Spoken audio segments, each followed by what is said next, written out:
Hello student, आज हम पढ़ेंगे इलेक्ट्रिक पोटेंशियल। और इलेक्ट्रिक पोटेंशियल की मैं 2 लेक्चर पहले भी ले चुका हूं। और आज हम अभी स्टार्ट कर रहे हैं electric potential due to solid sphere. Solid sphere में आप जानते हैं वॉल्यूम चार्ज डेंसिटी होती है। रो का मतलब है वॉल्यूम चार्ज डेंसिटी। अब सॉलिड स्फीयर के आउटसाइड वाले पॉइंट पर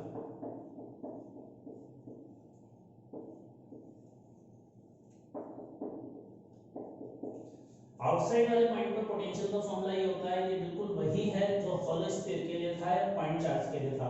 तो आउटसाइड वाले पॉइंट के लिए हम स्फीयर को एक पॉइंट चार्ज मान सकते हैं और उसका फॉर्मूला लगा सकते हैं। इनसाइड वाले पॉइंट पर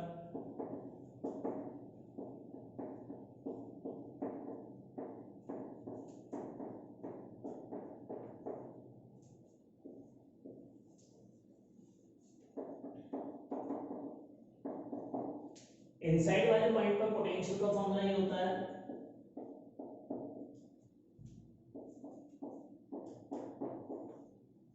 ठीक है। स्मॉल आर जो है, जिस पॉइंट पर पोटेंशियल निकालना है उसकी स्फीयर के सेंटर से डिस्टेंस है। इसका मतलब ये सॉलिड स्फीयर, इसका सेंटर यहाँ, ये आर डिस्टेंस है, रेडियस। अब यहाँ अगर पॉइंट है तो इस पॉइंट की स्फीयर के सेंटर से जो डिस्टेंस है वो स्मॉल आर है।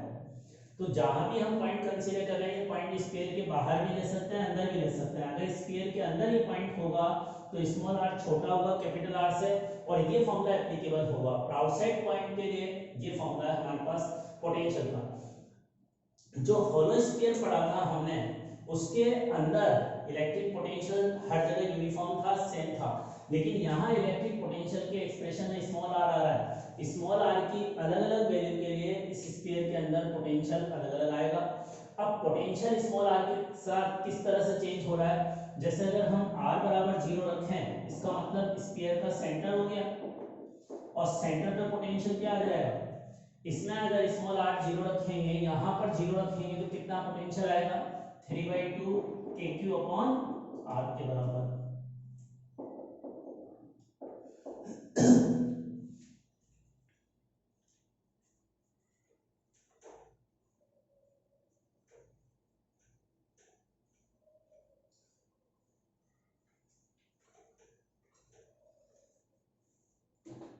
अब स्फीयर की सरफेस पर अगर पोटेंशियल निकालें, तो सरफेस के लिए स्मॉल आर कैपिटल आर के बराबर लिखते हैं। इसमें स्मॉल आर की वैल्यू कैपिटल आर रखें, या आउटसाइड वाले पॉइंट से भी निकाल सकते हैं। तो आउटसाइड वाले पॉइंट से निकालना आसान है, के क्यू अपॉन आर। सरफेस पर पोटेंशियल ये होगा। अब हम ये कह सकते हैं सेंटर और सरफेस में पोटेंशियल का रेशियो क्या है, 3/2। स्फीयर के सेंटर और सरफेस पर, सेंटर पर पोटेंशियल ज्यादा है। अब देखो इसमें पोटेंशियल किस तरह से वेरी कर रहा है। सेंटर पे पोटेंशियल मैक्सिमम है, अगर सेंटर से हम सरफेस की तरफ जाएंगे ना, तो स्मॉल आर बढ़ता जाएगा, और स्मॉल आर बढ़ेगा तो ये पोटेंशियल डिक्रीज होगा। अब पोटेंशियल और आर में ग्राफ प्लॉट करें तो कैसा आएगा। अब देखो इस ग्राफ को समझने के लिए मैं एक दो ग्राफ वापस से रिपीट करते हैं हम।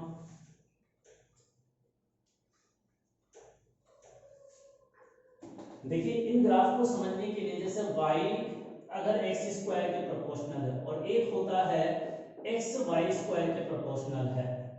इन ग्राफ में x की पावर 2 है, y की पावर 1 है। x और y में एक की पावर 1, दूसरे की पावर 2। ठीक है, तो ये पैराबोला की इक्वेशन को रिप्रेजेंट करते हैं। ये पैराबोला की इक्वेशन को रिप्रेजेंट करता है। अब पैराबोला किस तरह का होगा, x और y में रिलेशन, इसको इक्वेशन 1 और इसको इक्वेशन 2। अब यहाँ पैराबोला कैसा होगा, इसमें किसकी सिंगल पावर है, फर्स्ट इक्वेशन में y की सिंगल पावर है, तो पैराबोला y एक्सिस के अबाउट सिमेट्रिकल होगा। तो y एक्सिस ये है, तो ये y एक्सिस के अबाउट सिमेट्रिकल, इस तरह का पैराबोलिक ग्राफ बनेगा इसका, फर्स्ट वाले ग्राफ का। अब सेकंड का ग्राफ निकालना है, तो सेकंड में x की सिंगल पावर है, तो पैराबोला उसके अबाउट सिमेट्रिकल होगा। उसके अबाउट सिमेट्रिकल होने का मतलब ग्राफ इस तरह का बनेगा। ठीक है, ये ग्राफ इस तरह का बन जाएगा। अब इसी तरह से आगे हम अगर देखें इसके ग्राफ को,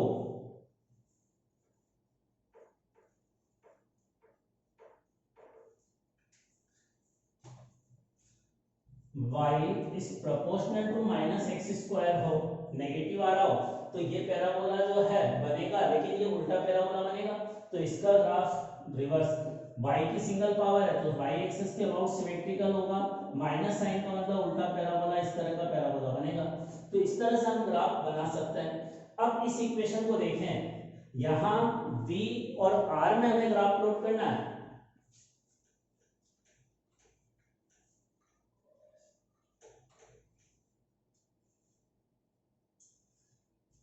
देखिए अब इस फॉर्मूले से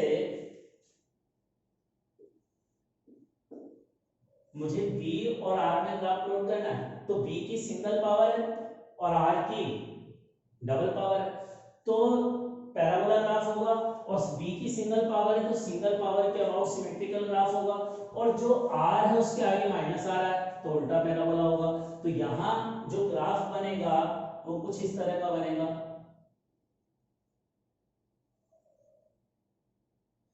ये इस तरह का उल्टा पैराबोला, यहां से यहां तक का ग्राफ ऐसा बन जाएगा। अब यहां पर r बराबर r सरफेस के, इस स्फीयर की रेडियस r थी ना, तो ये अंदर की तरफ इस सॉलिड स्फीयर के अंदर ग्राफ कुछ इस तरह का होगा। और बाहर वाले पॉइंट पर हमने फॉर्मूला क्या निकाला था, v आउटसाइड वाले पॉइंट पर पोटेंशियल का फॉर्मूला होता है kq/r।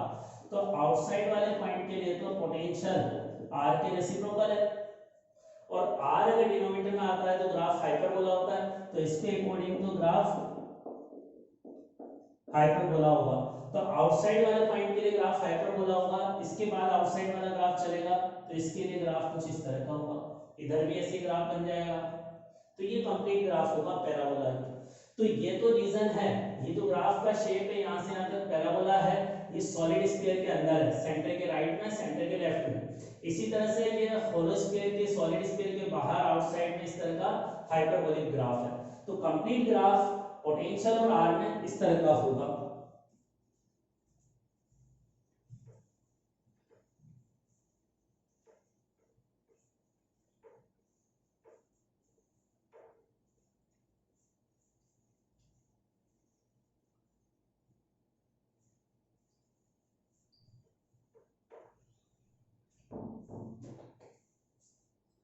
अब देखिए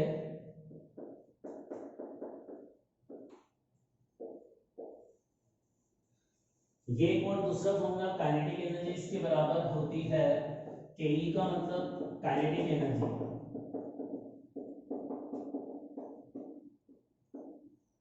और बी का मतलब है पोटेंशियल डिफरेंस। अब देखो अगर हम दो पॉइंट के बीच में इतना पोटेंशियल डिफरेंस लगाएंगे तो चार्ज पार्टिकल एक्सेलरेट होगा।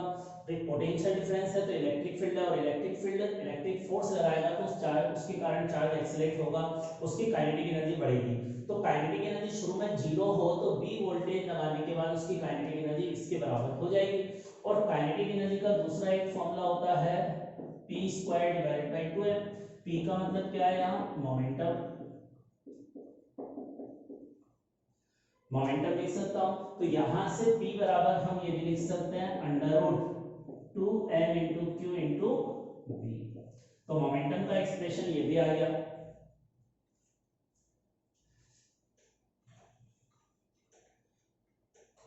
अच्छा बच्चों बताओ, डी ब्रोगली वेवलेंथ जो होती है उसका फॉर्मूला क्या होता है?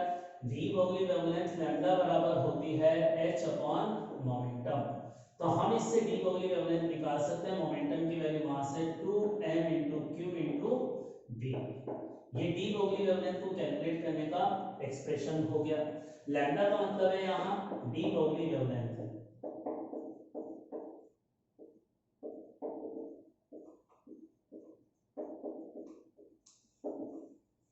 तो इस तरह से डी ब्रोगली वेवलेंथ कैलकुलेट की जा सकती है।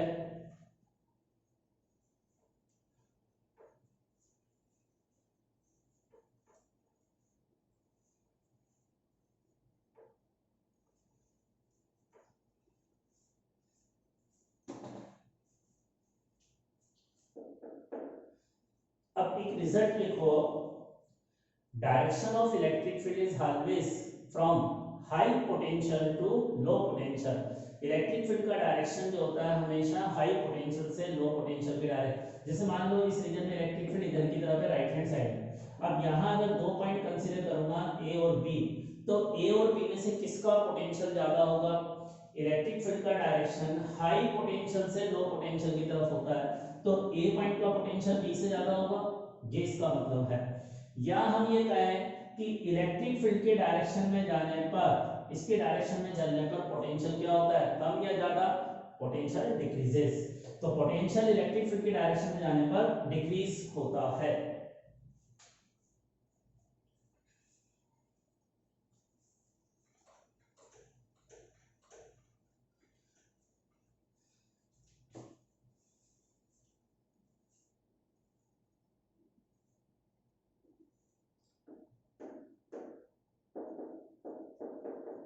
अब देखो these are electric line of force. मैंने इलेक्ट्रिक लाइन ऑफ फोर्स आपको बताई थी, जो पॉजिटिव चार्ज से स्टार्ट होती है, नेगेटिव पर खत्म होती है। किसी भी रीजन में इलेक्ट्रिक फील्ड को रिप्रेजेंट करने के लिए हम कुछ लाइनें और कर्व बनाते हैं, उनको हम कहते हैं इलेक्ट्रिक लाइन ऑफ फोर्स। तो यहाँ मान लो इस रीजन में जो इलेक्ट्रिक फील्ड है उसको इस electric field line of force के द्वारा रिप्रेजेंट हो रहा है। तो बताओ किस पॉइंट पर इलेक्ट्रिक फील्ड की ज्यादा होगा? ए और बी में से किस पॉइंट पर इलेक्ट्रिक फील्ड ज्यादा होगा? देखो जिस पॉइंट पर इलेक्ट्रिक फील्ड ज्यादा होता है ना, वहां electric line of force pass पास होती है। अब इस ए पॉइंट पर इलेक्ट्रिक लाइन ऑफ फोर्स के बीच की डिस्टेंस कम है, तो ए पर इलेक्ट्रिक फील्ड बी से ज्यादा है। एक तो रिजल्ट ये आया। दूसरा रिजल्ट, इन दोनों में से किस पॉइंट का पोटेंशियल ज्यादा है? इलेक्ट्रिक फील्ड का डायरेक्शन इधर है ना, ए से बी की तरफ, तो इलेक्ट्रिक फील्ड की line in line of force के डायरेक्शन में चलेंगे तो पोटेंशियल घटेगा। तो पोटेंशियल घट रहा है, इसका मतलब वापस ए पॉइंट का पोटेंशियल बी से ज्यादा है, ये इसका मतलब हुआ।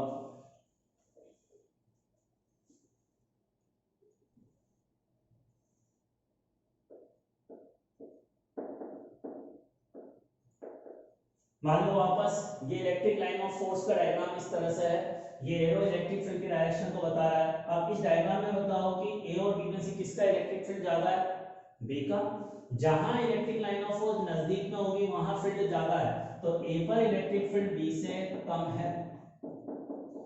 और पोटेंशियल कहां पर ज्यादा है? इलेक्ट्रिक फील्ड के डायरेक्शन में जाने पर पोटेंशियल डिक्रीज होता है ना। इन इलेक्ट्रिक लाइन ऑफ फोर्स के अलोंग चलते जाओगे तो पोटेंशियल घटता जाएगा, तो इस लाइन ऑफ फोर्स के अलोंग जाने पर पोटेंशियल घट रहा है, तो ए पॉइंट का पोटेंशियल बी से ज्यादा होगा। तो ये रिजल्ट इन दोनों में आया हमारे पास।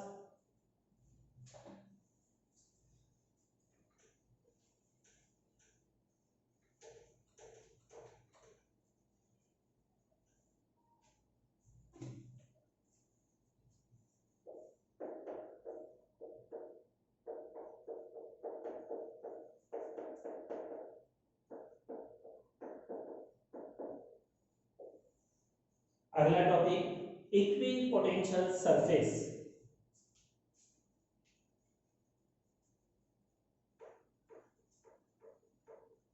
लिखिए इसकी definition. It is the locus of the point which have same potential.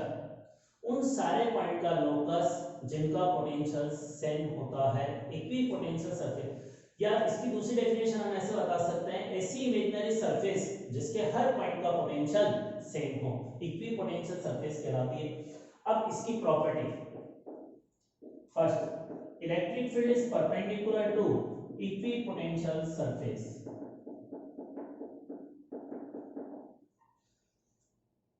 Electric field जो होता है ना वो हमेशा इक्विपोटेंशियल सरफेस के परपेंडिकुलर होता है। Second property, two equipotential surface never intersect each other, never intersect each other.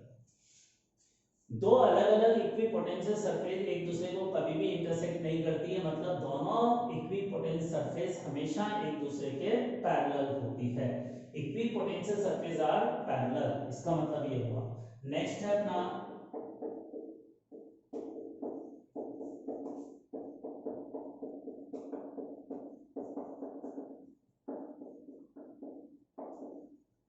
Types of equipotential surface. अब इसमें पहला लेते हैं स्पेरिकल स्पेरिकल जो वेव फ्रंट ये होता है equipotential surface, it is produced by point charge. Point charge के कारण जो इलेक्ट्रिक फील्ड प्रोड्यूस होगा उसकी इक्विपोटेंट सरफेस स्पेरिकल शेप की होगी। इस तरह से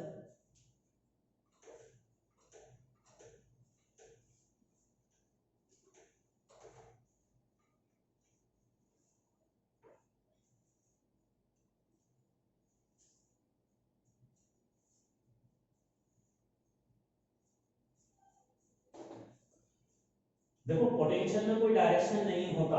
अब जैसे अगर यहाँ पॉइंट चार्ज कंसीडर करूं और यहाँ एक पॉइंट चार्ज, इसको सेंटर मानकर, इस पॉइंट चार्ज को सेंटर मानकर अगर एक स्फीयर इमेजिन करूं, तो इस स्फीयर के हर पॉइंट की इस चार्ज से डिस्टेंस सेम है ना, तो इस स्फेरिकल सरफेस जो इमेजिनरी सरफेस हमने कंसीडर की है, इसके हर पॉइंट की अगर चार्ज से डिस्टेंस बराबर है तो हर जगह इस सरफेस पर पोटेंशियल सेम होगा। तो पोटेंशियल क्या होगा, K Q by small R. Potential की कोई डायरेक्शन होती नहीं है, केवल मैग्नीट्यूड होता है। तो अगर ये पॉइंट चार्ज है और इसको सेंटर मानकर ये इमेजिनरी स्फीयर मैंने बनाया, तो इस स्फीयर के हर पॉइंट की चार्ज से डिस्टेंस बराबर है, तो हर जगह पोटेंशियल सेम है। और लोकस का मतलब उन सारे पॉइंट को ज्वाइन करने वाला कर्व। तो लोकस के सारे पॉइंट जिनका पोटेंशियल सेम है ना, इनको ज्वाइन करते हैं तो इसको बोलते हैं लोकस। तो इसका लोकस कैसा आ गया, स्फेरिकल। तो हम ये कहते हैं कि स्फेरिकल जो है इक्विपोटेंशियल सरफेस है। अब जैसे मान लो ये इक्विपोटेंशियल सरफेस जैसी स्फेरिकल है, पॉइंट चार्ज को मानो, अब हम इसको सेंटर मानकर एक अलग रेडियस का स्फीयर इमेजिन करें,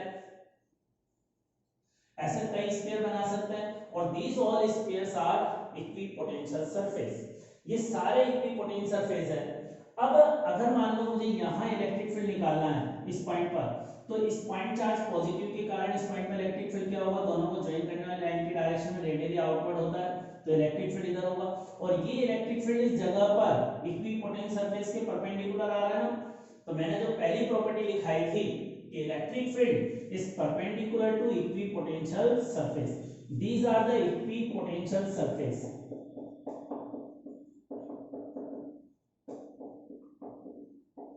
इस तरह का कोई कवच होता नहीं है, बस ये इमेजिनरी सरफेस हम कंसीडर करते हैं। पॉइंट चार्ज यहाँ रखा है, इसके कारण जो फील्ड होगा उसको हम इस तरह से रिप्रेजेंट कर सकते हैं। So these are the equipotential surface. और देखो यहाँ ये पॉजिटिव पॉइंट चार्ज है V1 V2 V3, तो बताओ किसका पोटेंशियल ज्यादा होगा। जैसे जैसे डिस्टेंस बढ़ेगी पोटेंशियल कम होता जाएगा, तो सबसे ज्यादा पोटेंशियल इनर मोस्ट का होगा, इस तरह से पोटेंशियल होगा।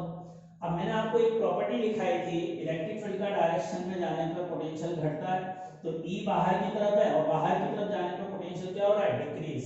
तो जब भी हम E के डायरेक्शन में जाएंगे पोटेंशियल डिक्रीज होगा।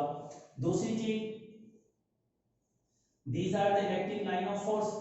अब यहां अगर हम देखें ये इलेक्ट्रिक लाइन ऑफ फोर्स ऐसा है ना, ये इलेक्ट्रिक लाइन ऑफ फोर्स है, और पॉइंट चार्ज के कारण इलेक्ट्रिक फील्ड का फॉर्मूला ये होता है E बराबर k q upon r square. Point charge के कारण इलेक्ट्रिक फील्ड का फॉर्मूला ये होता है। अब अगर यहां पर हम दो पॉइंट कंसीडर करें, एक पॉइंट यहाँ, तो कौन से पॉइंट पर इलेक्ट्रिक लाइन ऑफ फोर्स ज्यादा नजदीक में है, ए पॉइंट पर ज्यादा नजदीक है, तो ए पॉइंट पर इलेक्ट्रिक फील्ड ज्यादा होगा ना, और उस फॉर्मूले से भी ज्यादा आ रहा है। तो जो मैंने पहले रिजल्ट दिखाया था वो इस तरह से था। क्लियर। अब इसके बाद हम एक रिलेशन यहां से भी ला सकते हैं,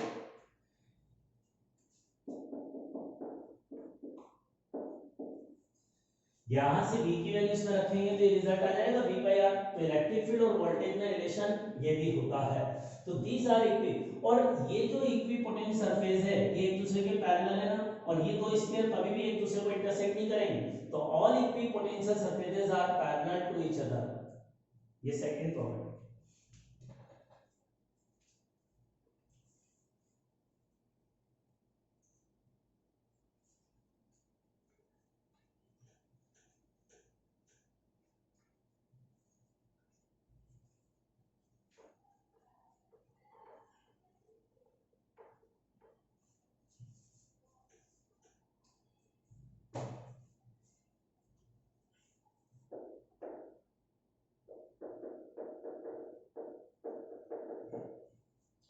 नेक्स्ट सिलेंड्रिकल इक्विपोटेंशियल सरफेस, ये किसके कारण प्रोड्यूस होती है?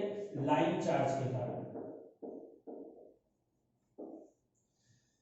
जैसे मान लो ये एक इनफाइनाइटली लॉन्ग वायर है, अब इसको हमने चार्ज दिया, लैम्डा मान लेते हैं इसकी चार्ज डेंसिटी है।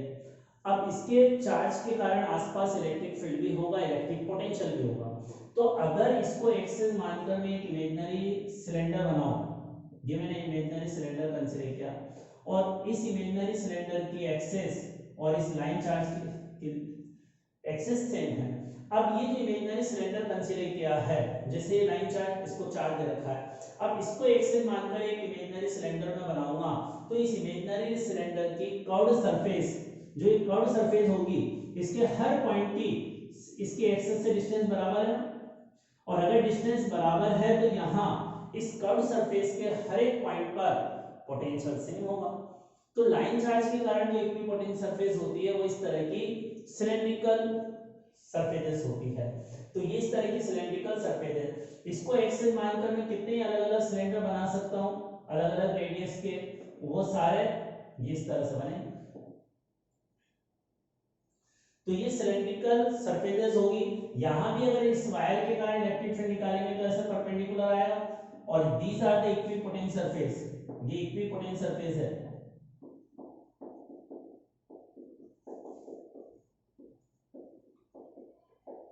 तो equipotential surface are never intersect each other and they are parallel to each other.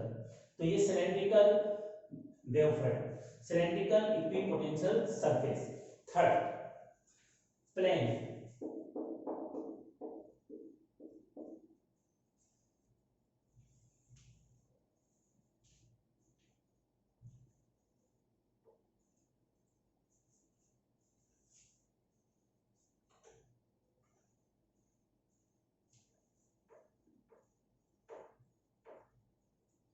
अब प्लेन वेव फ्रंट कब प्रोड्यूस होता है? By uniform electric field. अगर किसी रीजन में इलेक्ट्रिक फील्ड यूनिफॉर्म है, मैग्नीट्यूड और डायरेक्शन दोनों में, तो वहां जो इक्विपोटेंशियल सरफेस होती है वो प्लेन होती है। अब एक चीज हम ये डिस्कस करेंगे कि यूनिफॉर्म इलेक्ट्रिक फील्ड को किस तरह से रिप्रेजेंट करते हैं। तो यूनिफॉर्म इलेक्ट्रिक फील्ड को रिप्रेजेंट करने के लिए इलेक्ट्रिक लाइन ऑफ फोर्स एक दूसरे के पैरेलल रहते हैं। ये इलेक्ट्रिक लाइन ऑफ फोर्स अगर एक दूसरे के पैरेलल हो और दो लाइनों के बीच का सेपरेशन सेम हो, तो this represent uniform electric field. अब यूनिफॉर्म इलेक्ट्रिक फील्ड इधर है तो इक्विपोटेंशियल सरफेस कैसी होगी? वो तो हमेशा इलेक्ट्रिक फील्ड के परपेंडिकुलर होती है ना। तो these are the equipotential surfaces, these are the equipotential surfaces. अब जैसे इस पहली वाली सरफेस का पोटेंशियल v1 मानो, दूसरी का v2, इसका v3, तो कौन सा पोटेंशियल सबसे ज्यादा है?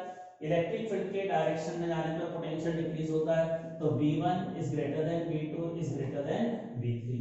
तो वोल्टेज में पोटेंशियल में रिलेशन ये होगा।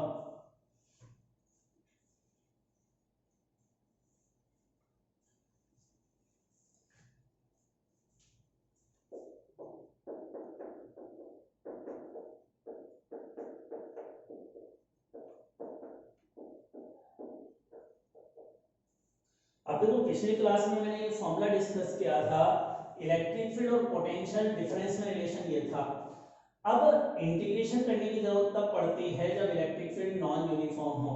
अगर इलेक्ट्रिक फील्ड इस तरह का यूनिफॉर्म है तो इंटीग्रेशन करने की जरूरत नहीं है, क्योंकि अगर ई यूनिफॉर्म है तो ये इंटीग्रेशन से बाहर आएगा और डेल्टा आर का इंटीग्रेशन क्या हो जाएगा? आर के इक्वल। तो ये पोटेंशियल डिफरेंस आ जाएगा VA minus VB is equal to E dot R. But ये फॉर्मूला तभी लगता है जब इलेक्ट्रिक फील्ड यूनिफॉर्म हो। अगर इलेक्ट्रिक फील्ड यूनिफॉर्म है तभी हम ई डॉट आर का फॉर्मूला लगा सकते हैं। और ई डॉट आर यहाँ डॉट लग रहा है, डॉट का मतलब स्केलर प्रोडक्ट, और स्केलर प्रोडक्ट में cos थीटा आता है या sin थीटा? cos थीटा आता है ना। तो VA minus VB is equal to लिख सकता हूं ई आर cos थीटा। इसको क्या लिखा जा सकता है? E R cos theta.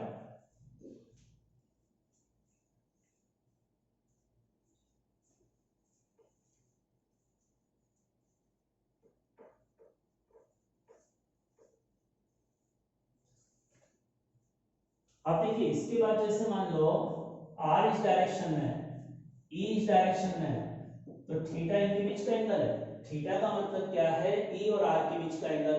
और अगर हम यहाँ ये कहें, इसको ये भी लिखा जा सकता है आर का, या इसको हम आर बोल देते हैं, इसको ई बोल देते हैं, ठीक है। अब यहां पर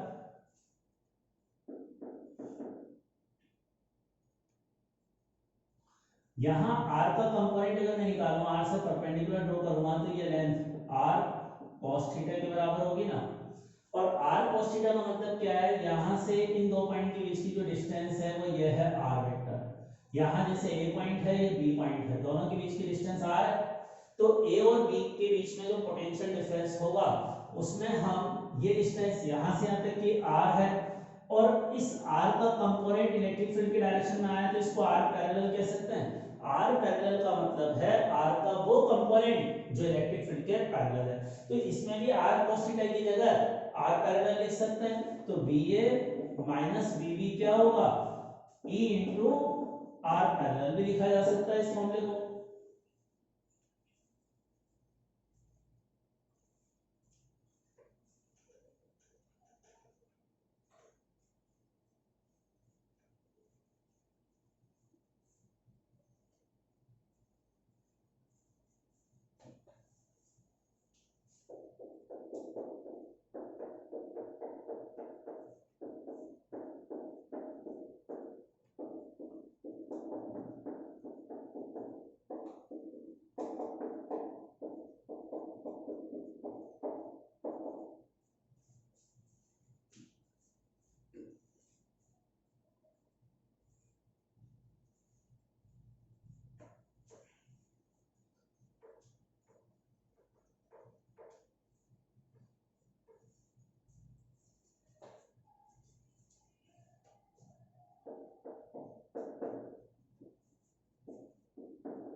अच्छा देखो, अब ये अपना क्वेश्चन है, ए का पॉइंट के कोऑर्डिनेट दे रखे हैं, बी के दे रखे हैं, ए का पोटेंशियल दे रखा है, बी का फाइंड आउट करना है, और electric field to I cap के बराबर। ये देख के बताओ ये इलेक्ट्रिक फील्ड यूनिफॉर्म है या नॉन यूनिफॉर्म है।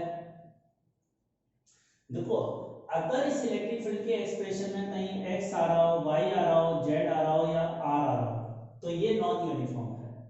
लेकिन इसमें ऐसी कोई चीज नहीं आ रही, ये तो हमेशा 2i है, हर जगह पे 2i है। i कैप क्या बता रहा है, डायरेक्शन को।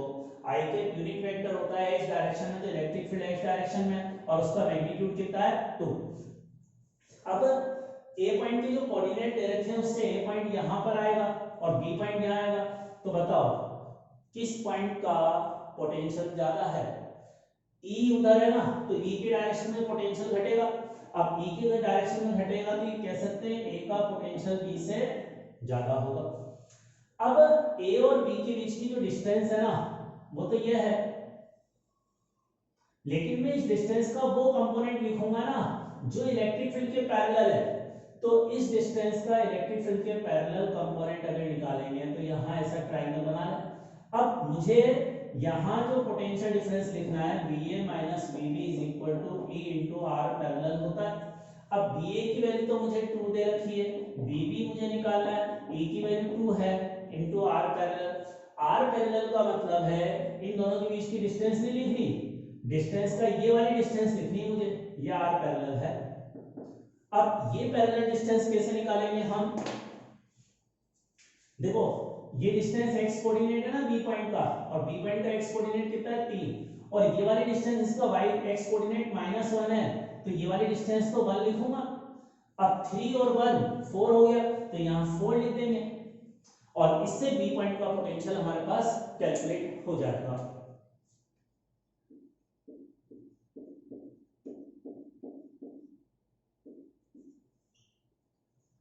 ये मेरा व्हाट्सएप नंबर है, अगर किसी को कोई डाउट हो तो मेरे से इस नंबर पर कांटेक्ट कर सकता है, और इससे रिलेटेड मैं प्रॉब्लम्स भी इस नंबर पर आपको शेयर करता हूँ, PDF जो है प्रॉब्लम बुक्स की वो। ठीक है, थैंक यू।